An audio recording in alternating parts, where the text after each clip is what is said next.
किसी भी देश की नौसेना में पनडुब्बी यानी सबमरीन एक बहुत ही इम्पोर्टेंट हथियार है, क्योंकि जंग के मैदान में यह हथियार छुप के हमला करने में माहिर है।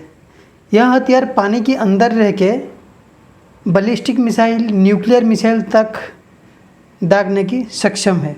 अब हम इस वीडियो में देखेंगे कि सबमरीन बंद डिब्बे की तरह होता है, लेकिन ये काम कैसे करता है। इसके अंदर क्रू मेंबर्स रहते हैं, इसके अंदर इतना हथियार रहता है, इसका इंजन रहता है, वेपन्स रहता है, ये उसका वेस्ट मटेरियल डिस्पोज कैसे करते हैं, ऊपर कैसे आता है, उसका सिग्नल्स कैसे रहता है, कम्युनिकेशन कैसे करता है, ये सब बारे में हम इस वीडियो में देखेंगे। किसी भी हथियार हो, उसका मेन पार्ट है कम्युनिकेशन। सबमरीन कैसे कम्युनिकेशन करता है? सबमरीन के पास एक सोनार होता है। सोनार का फुल फॉर्म है साउंड नेविगेशन एंड रैंगिंग। इस सोनार के ज़रिए ये नेविगेट करता है, मतलब पानी के अंदर कहाँ जाना है, इसको कहाँ टारगेट है, ये सब पता लगाता है और कम्युनिकेशन करता है, और कौन सा ऑब्जेक्ट कहाँ है वो भी पता लगाता है। सबमरीन दो टाइप का सोनार यूज़ करता है, एक है एक्टिव सोनार और एक है पैसिव सोनार। एक्टिव सोनार यूज़ करता है तब जब इसको टारगेट का पता लगाना हो, किसी टारगेट को, मतलब मान लो उसमें मिसाइल दागना हो, नहीं तो उसमें कुछ हथियार चलाना हो, तब वो एक्टिव सोनार यूज करता है। पैसिव सोनार कब यूज करता है?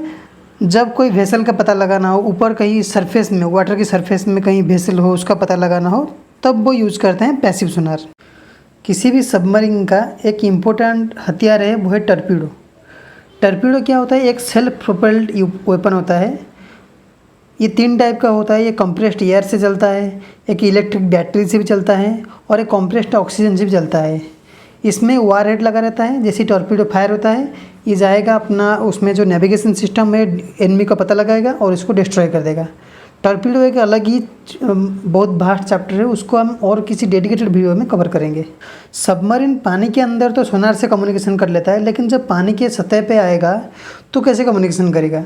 इसके लिए सबमरीन के ऊपर रैडर भी लगाए रहते हैं, और उसमें रेडियो जो मशीन है वो लगे रहते हैं, इलेक्ट्रॉनिक वारफेयर का एंटीना भी लगा रहता है। तो ये सब मशीन्स लगे रहते हैं सबमरीन के ऊपर। अभी सबमरीन के ये पिक्चर में हमने जो देख रहे हैं, इसके ऊपर जो रॉड टाइप का लगे हुए हैं, वो सब एंटीना है। उसको वो रेडियो वेव छोड़ते हैं, नहीं तो वो रैडर का एंटीना होगा।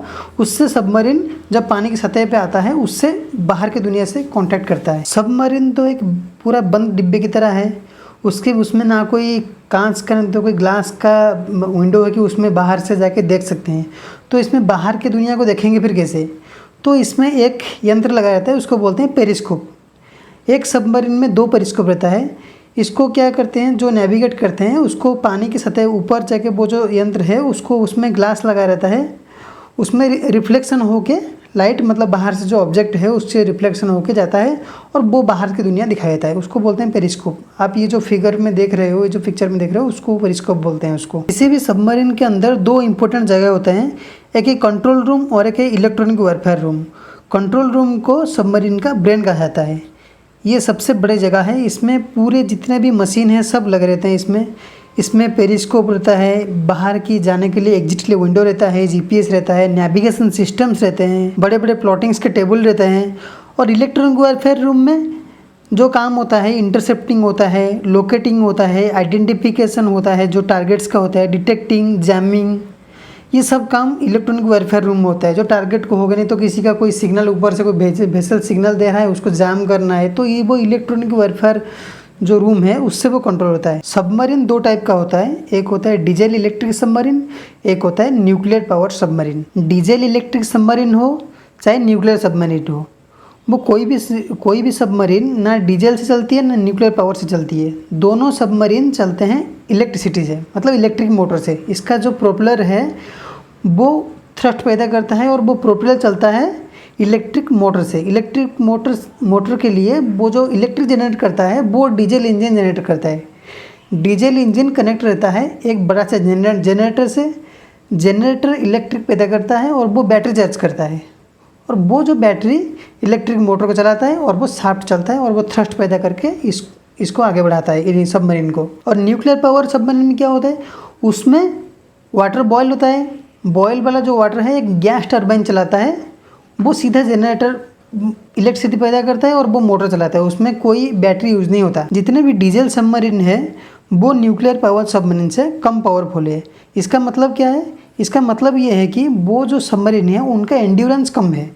एंड्योरेंस मतलब पानी में कितना देर पानी के सतह के नीचे रह सकते हैं, क्योंकि इसका जो डीजल जब जलेगा, नहीं तो जो कंजम्पशन होगा उससे जो बबल निकलेगा, धुआं निकलेगा, अगर वो पानी में डायरेक्ट छोड़ दिया जाए तो जो एनिमी है उसको पता लग जाएगा भाई इधर सबमरीन दिया, वो तो उड़ा देगा उसको।